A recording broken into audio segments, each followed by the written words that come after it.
everyone, welcome back. I hope you are all doing well. I'm going to talk about planetary alignments for April, and then I'm going to begin the readings, and I might only cover 3 zodiac signs, 3 to 4. I'm trying to do 6 before I start work tonight, okay? I came in a little late. As you know, I work nights, so I need to get some rest, right? That's important first and foremost. For anything that I'm doing, rest is essential or essential, whatever you want to say, right? All right, so let's begin. We got 6 planets coming up in April. It'll be around April 16th and 17th in the sign of Aries. I'm going to quickly go over what these planets are and who is going to significantly affect. First and foremost, we're going to put Aries out there. Aries, you're going to go through a lot of changes, things that need to be rebalanced, situations that you need to find your way through.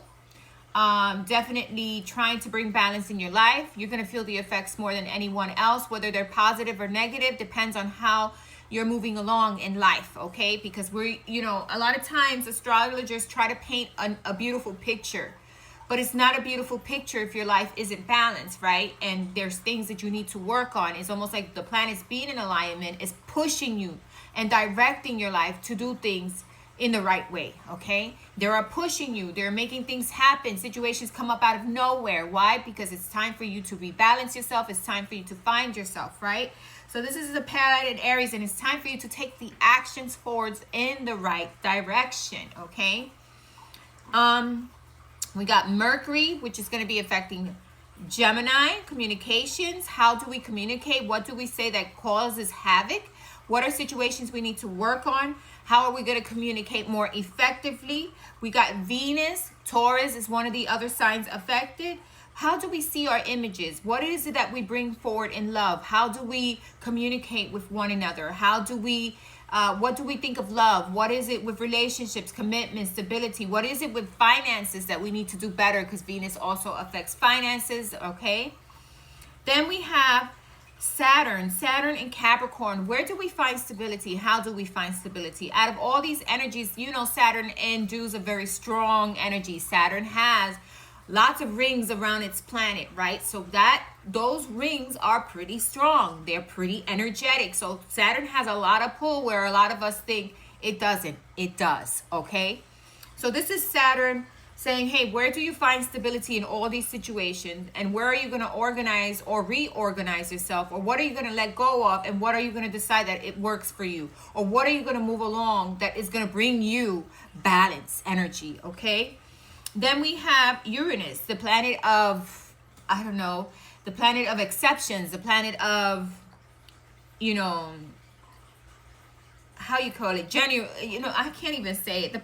Uranus is a planet of, doing things out of the box, right? Doing things differently, kind of not working with the norm, going out of the box and looking at situations carefully so that you could come up with something different that's going to work for everyone, okay? That is Uranus. In its bad side, Uranus can be disruptive.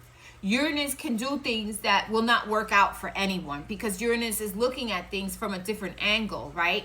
As you know, the planet Uranus is in a different angle on its axis, right? So this is looking at things in a different way, innovative, right? And making those necessary changes to move forward in a better way, even if we have to look outside the box and do things differently. That's what Uranus is all about. I have to stand back and think about it, but it has its destructive ways. So these planets in this alignment can go either way depending on where you're at. We also have Neptune, Pisces. So these are the, Neptune is all about spirituality, looking out of the box in spirituality, doing things differently, not like we used to. Why? Because it's important now, because we could see where the lies are and we could see where the truth is. And we need to take that truth and move differently when it comes to spirituality. When it comes to our balance, our stability, when it comes to the choices we make, are we in alignment or are we out of alignment? Are we in positive energy or are we in negative energy? And it's looking at all this, and Mars is Aries, right? Aries is Mars. That's action, taking action to do things right. Now, if your life is not in alignment and you are doing things and things have been erratic, well, you're going to see this as, oh man, more changes. Well, changes means positivity happening, right? Things need to be made positive in order for your life to move forward, okay? So this is a big lineup that's happening on the 16th and 17th. And which are the zodiac signs affected? I'm going to go over them. Aries, first and foremost. Aquarius, because you got Saturn and Uranus in this alignment. So you're going to be greatly affected. We got Gemini. We got Taurus. We got Aries, Aquarius, Gemini, Taurus, Capricorn, and Pisces. These planets are being affected the most. And this is a lineup in Chiron, because Chiron is in Aries. And if you look at Chiron, Chiron is a wounded healer, the wounded warrior, someone who needs to come above the situations that they've been stuck on and look at how they're going to move forward, okay? It's about healing those conflicts we have within ourselves and aligning ourselves, even if it means that we have to look out of the box and do things differently now. This is what this whole lineup is all about. And these are the zodiac signs. If you have a zodiac sign like I do, Capricorn, you will be affected because you're in this lineup.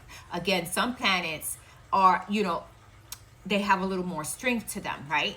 Saturn being one of them, Uranus being another one. Why do you ask me, why do I say that? Why I say this? Because Saturn, with its rings, has a lot of energy in it, okay? And Saturn and Jupiter is another one. Jupiter, Saturn, and Uranus. Uranus is in a different axis. So it it implies more energy. It has more energy to it because of its axis angle, okay? So it could be either great or it could be disruptive. It could go either way depending on the choices you make, okay? We don't want to blame astrology for telling us one thing and it doesn't happen that way, because we know that we're the ones that make our own final choices in our life, right? And we don't want to blame the planets when we know we're the one making the decisions. But in overall, this energy is positive. It's a positive change. It's a positive change to move forward in the better direction, along with spirituality, along with balancing our systems, our governments, or trying to bring balance. But we have Uranus there, and Uranus can be chaotic at times, okay? And trying to bring balance to our communications, the way we communicate, the way we associate, trying to bring balance to our love life, our relationships, and how we see each other and how we see ourselves. What is it? How do you see yourself? Are you positive? Are you negative? Are you constantly, picking on yourself and looking at yourself and saying, hey, I'm not perfect. I'm not. No. Is believing in yourself, believing in who you are and what God brought you into this world like, okay? This is who you are. Love yourself, because there will be many people who are going to love you and many people who may not love you. And that's okay. That's all part of life, right? But again, this lineup is positive. So these signs, again, Aries, Gemini, Taurus, Capricorn, Aquarius, Sagittarius, and Pisces. These are the signs that are going to be affected, okay? Because I think Jupiter is Sagittarius, right? Yes. So I think that these are the signs that are going to be mostly affected. If whatever you hear from astrology, take it with a grain of salt. Remember, it could go either way, because the planets decide in the end their energy, how strong the energy is, how strong this alignment is. And remember, we have Uranus in the mix, so it could go either way, okay? Love and light. I hope that brought you some information. I'm going to go over quickly the rest of the month. On 4-5, the sun squares Jupiter, markets fluctuating, finances fluctuating. There will be some instability there. On 4-12, Mars conjoins Neptune, illusion, spirituality. Which side are you on?